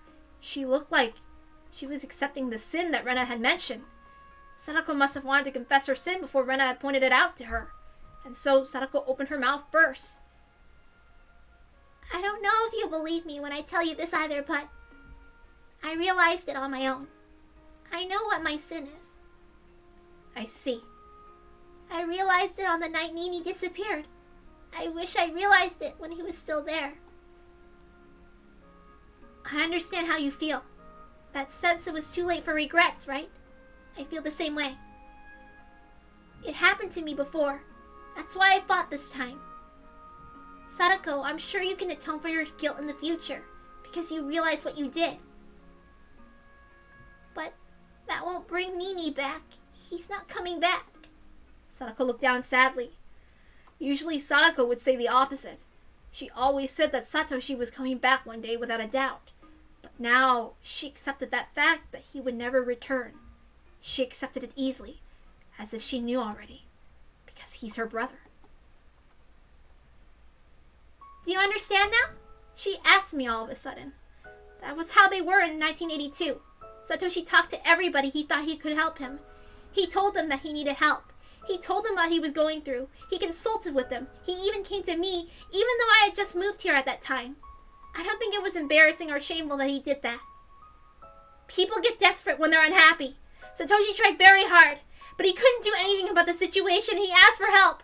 He kept asking for help. You said that friends are always on our side no matter what, but this is what friends really are. They're actually just people you hang around with for fun. They don't help you when you need them. Friends are like that, always. That's why I decided not to tell anybody when I found out I was in the same situation as Satoshi. I knew nobody would help me and that nobody could. I didn't need sympathy. It only makes me feel worse. It's better that I at least have fun at school. In fact, I did have fun at school. I was very happy. I was able to forget about the trouble I had with that woman, even for a short amount of time at school. I wish Satoshi could have done that too. If he did, he wouldn't have constantly needed to feel hopeless. He could have at least enjoyed his time at school. He didn't have any choice other than being his aunt to death anyway. I didn't know how to help him at that time because I just moved here. All I could do was just listen to him and try to make him feel better, but there might have been something more I could have done. I might have been lazy and thinking what I could do, but at that time in 1982, I thought I was his friend.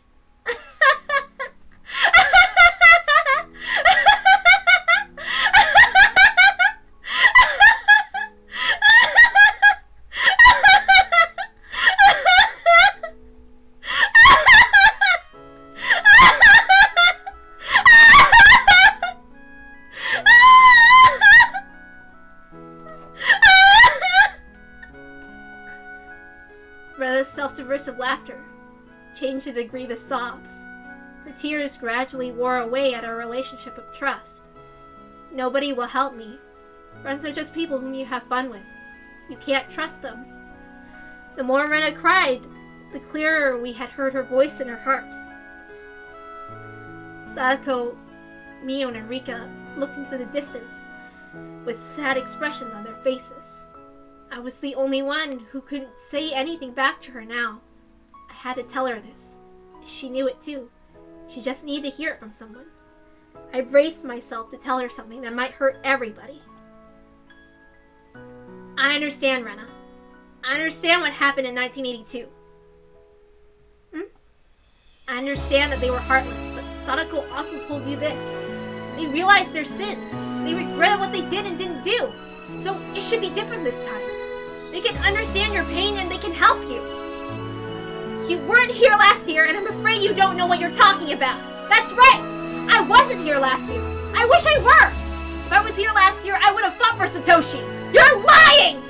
I'm not lying! I learned how important friends are since I moved to Hinamizawa. I'll fight for my friends! If I was here last year and knew what Sadako's aunt did to her and Satoshi, I wouldn't have given Satoshi the opportunity to beat her to death. I would have done it myself!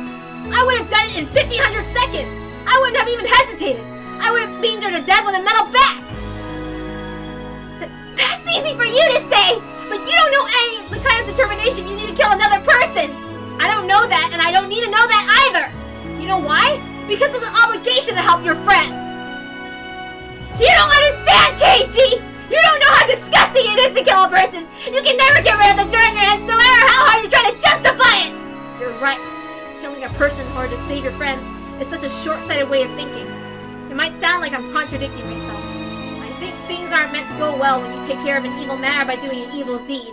I'm proud of my conviction that I wouldn't hesitate to kill a person for the sake of my friends, but the peace I get by doing an evil deed won't last forever.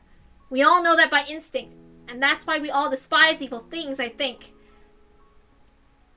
What? I have no idea what you're talking about.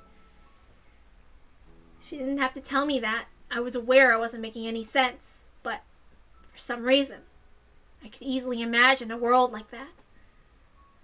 A world in which I saved my precious friends by committing an evil act. The peace I seized by doing an evil deed that didn't last long. It got worse and ended in a terrible way as the sin I've committed. This is a memory that shouldn't exist. I don't know why, but I know for a fact that it happened. In a world of that possibility. I'm sorry, I don't know what I'm talking about. For some weird reason, I couldn't prevent myself from smiling in embarrassment, even in a situation like this.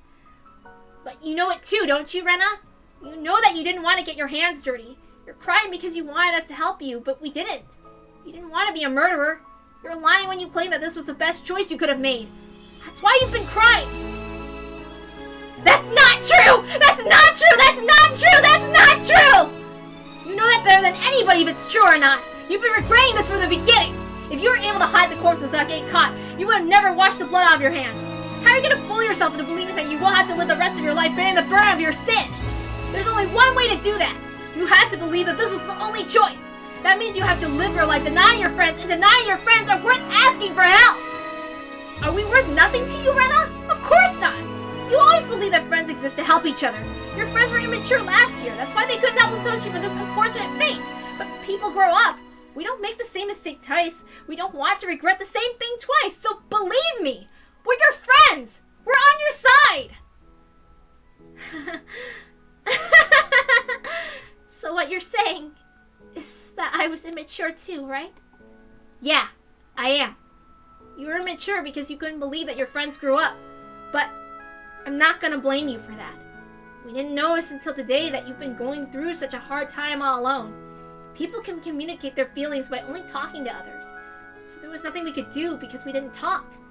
In that sense, it's hard to say it, but we have to admit that this was meant to happen today in order to make your choice the best one for real.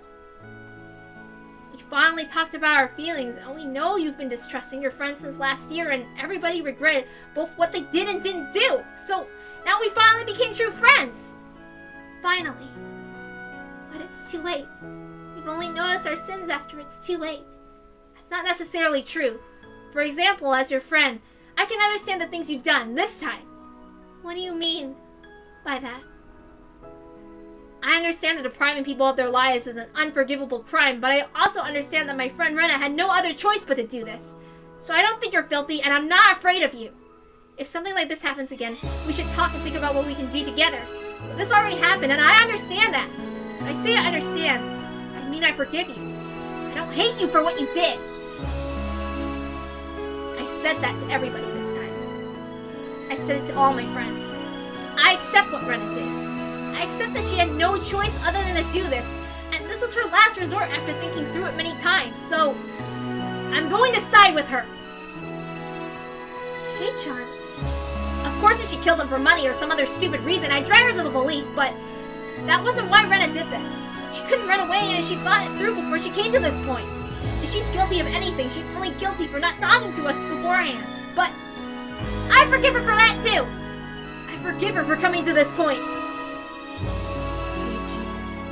So, I beg you all, please forgive me for not noticing Rena's situation and for letting her go through it alone. My sin is I allowed a day for like this to come to pass. Keiichi.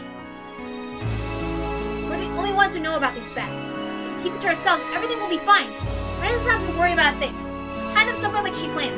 We'll cleanse ourselves with salt later, and that's it. Let's forgive each other for our sins. And then we'll regain our happy and peaceful days. This is it, right? Rena, this is the future you chose, right? This is the best possible choice, right? Keiichi. I jumped on the hood of the abandoned car Rena was standing on and reached for her hands. Admit it! This is the world you wanted. This is a choice you wanted to make. But this is something that you can't choose by yourself. All of us have to reach for each other's hands so Rena can make that choice. In other words, I can't make it happen by myself. I need everybody to reach for everybody's hand. So Rena, you need to do it too. When all of us hold hands together, that's when you can go to the world that exists beyond the choice you made. Keiichi, I appreciate it if you really mean it, but I'm not sure if that's what everybody else wants. A little hand touched mine. It was Rika. Rika! Rena, you aren't filthy. You didn't give up. You seized your fate, even though you had to dirty your hands to do it. I have no reason not to accept you. Rika's small hand was strong, and she spoke eloquently. I know how comfortable it feels to be stained by disappointment at everything in this world after getting lost in a maze of misfortune. That's why I can understand how strong you are and how hard you fought alone without giving up. I'm proud of having you in my life. I agree with Keiichi. I forgive you for your sin, so please forgive me for mine too. Rika, I'm just a little girl without any power, but I could have fought. I'll not give up on my fate. I'll fight like you do. So I'll ask you to accept me as your friend. Rika usually acts childish, but now she was like a totally different person. She meant every word she was saying. And then another little hand reached out to ours.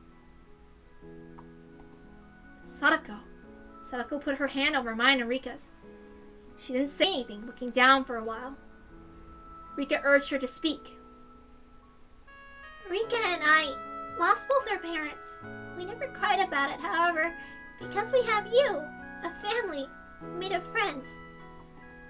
I want us to continue to be a family for you. It's natural to get it all out and confess everything to your family because, well, they're your family, so I think today was a great opportunity for us. I appreciate that we had the chance to forgive each other for our sins. A family made of friends, Sadako. I like that. I forgive you for your sin, Rena. Please forgive me for mine too. A big hand reached out for ours. It was Mio. I always thought it was my job as the leader of this club to talk about the importance of friends, so I guess I'm not that good of a leader after all, huh? Mion. I'm sorry, I didn't mean to make fun of you. Mion still smiled and scratched her head. Rena, I'm ashamed of myself as your friend and as the club president for not being able to notice what you've been through. I'd like you to forgive me for that. Of course, I also forgive you for not telling us about it. You couldn't tell me because I wasn't good enough for you. I thought I was trying to be a good leader for you, but I guess I wasn't doing my job. It's my fault, so I forgive you for your sin, Rena. Rena! Now you have all our hands! We're all ready for you! It's your turn! Reach out for us! Come to us! This is the world you wanted! You have all our hands right here for you to reach, so don't hesitate! I'm a murderer. Get you guys into trouble. Rena, we are... Rika, you don't have to say anything. We're all reaching for your hand. What else do you need to say or prove? Rena, you don't need to say anything. All you need to do is reach out for us.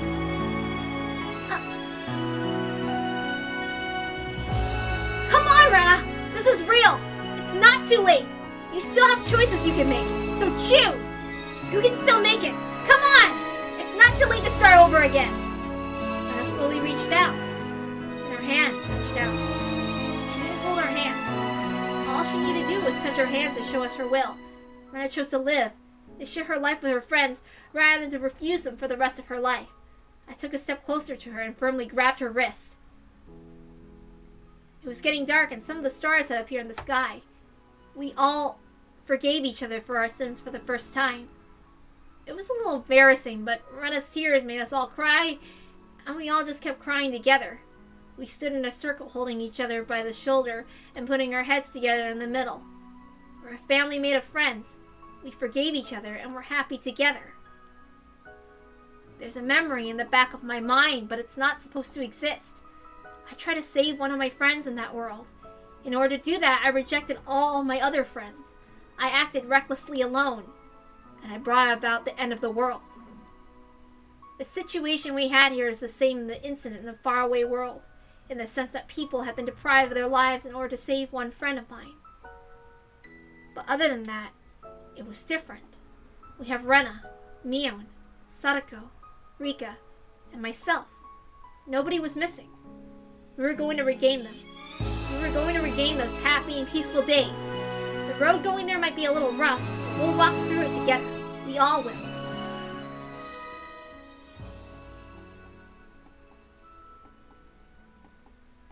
I'm sad we have to play it very quietly, but whatever.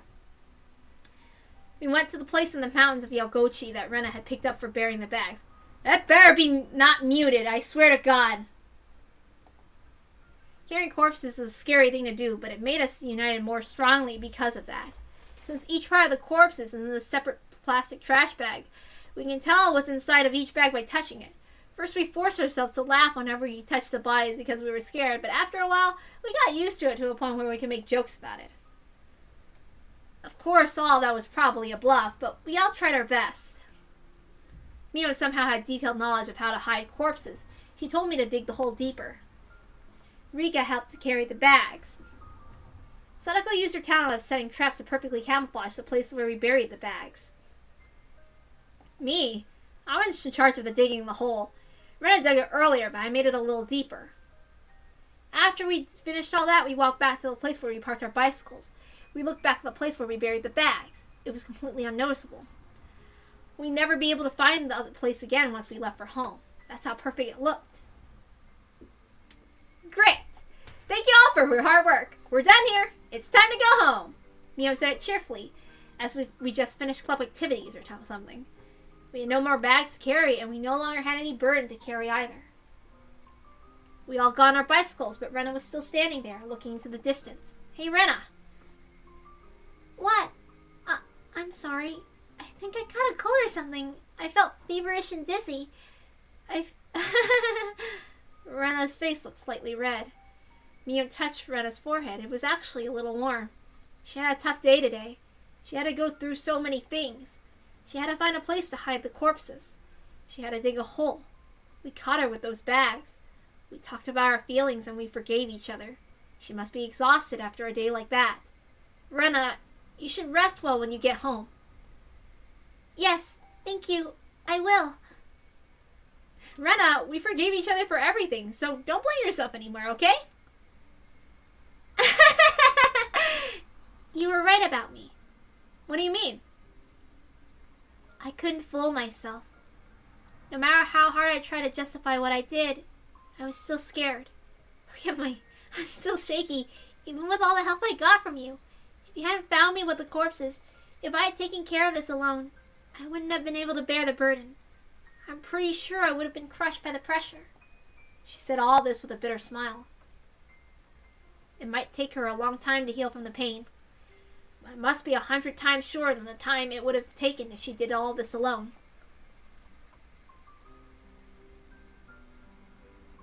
I swear to God, Twitch better not mute the audio, okay? I'm gonna get so mad. Rena's home was the furthest from here. Rena went her way and the four of us were left behind. Mio made a suggestion. I think we should just forget about today. What do you think? I agree. I think that would be best for Rena, too. Rena is a strong girl. If we act like nothing happened, she'll act that way, too. If you keep acting for long enough, it becomes real, right? We'll be able to forget by not talking about it. Our goal is to forget about it completely. I think we'll keep wondering whether or not the day of reckoning will come for the rest of our lives. You're probably correct. It's not going to be easy to simply just let it go. Haha, Sadako just helped bury her uncle's body. I'm sorry, I had to make a joke. Even if I can't forget about the rest of my life, that's the fine by me. The most important thing is to keep it in my heart forever. The most important thing is that we don't make her think about it. We nod in agreement, just as my house came into view. Well, this is goodbye. See you at school. Just like always. Just like always. I'll set a perfect trap for you like always. Goodbye, Kei-chan.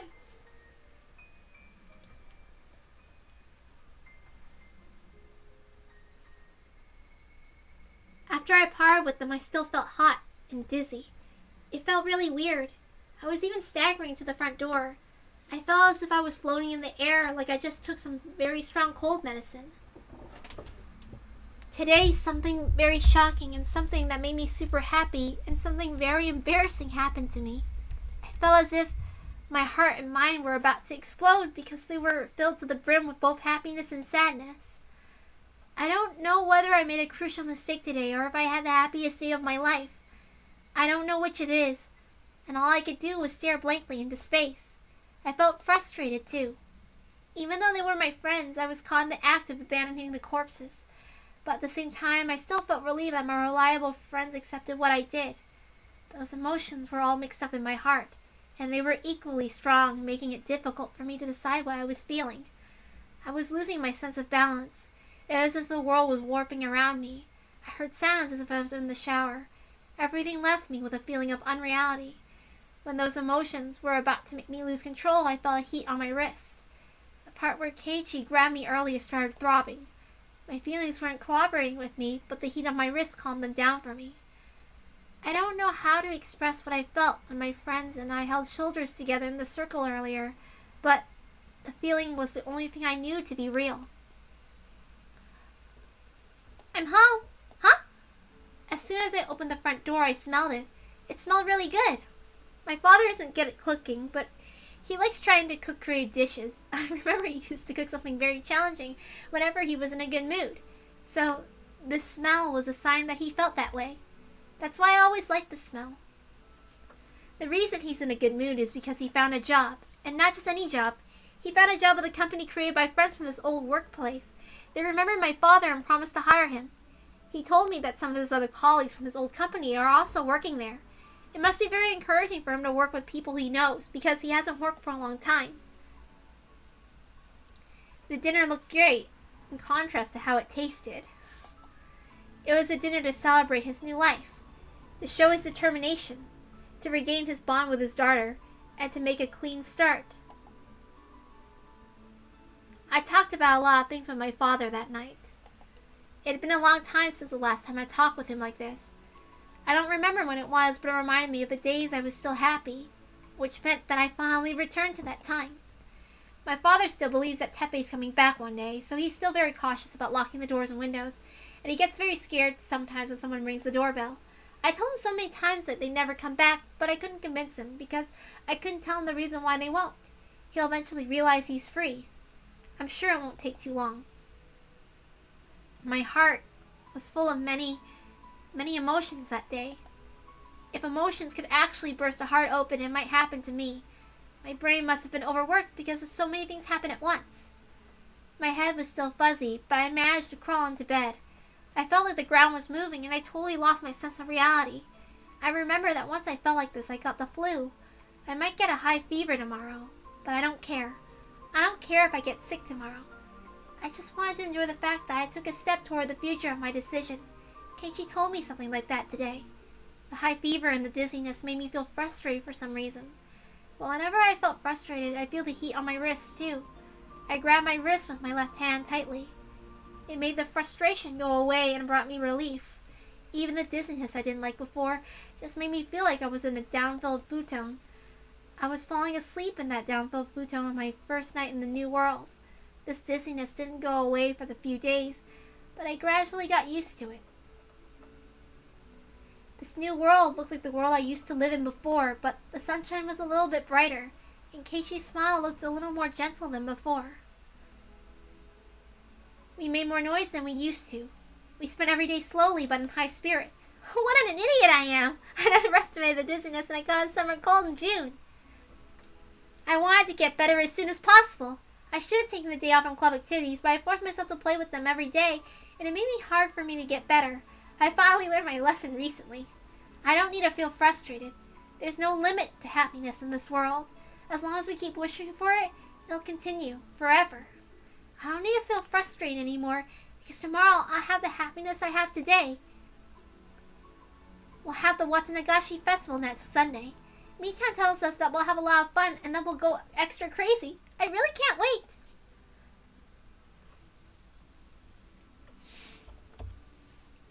Alright, how much time do we got? Sorry, I can't skip out on one of my most favorite parts of the story. I have to read it.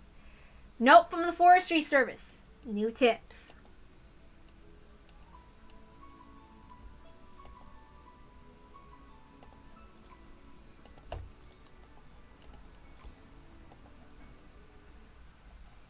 Let's read.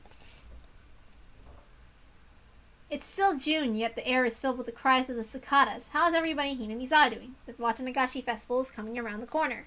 We staff members of the Forestry Service are going to perform a wood sculpting demonstration at the festival. We'll be happy to lend out our tools and teach the kids how to sculpt wood themselves. It'll be an extra memorial gift. Also, we'd like to inform everyone we're going to cut down trees in the local hills this summer as part of the Number XX Fourth Forest Landscape Management Project. This project involves preserving the beauty of the forest by cutting down old trees and planting new ones. The Forestry Service needs volunteers who are interested in helping us cut down the old trees. You can enjoy the beauty of nature under the blue sky while helping out with this preservation activity. The project will be during summer break, so you can bring your kids too.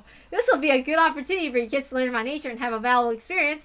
The locations of the project are in the forest, Takasuno, and Yagochi areas. Good luck discovering the corpses of Rina and Tepe. I'm sorry, I had to make that. Yeah, okay, I wish I could play it more full blast, the song. But I don't know. Hopefully I was loud enough, I swear to God. But I'm gonna redub over it later. With the music, so we can actually hear it. Okay, we're done, bye. Good night, everybody. Good night.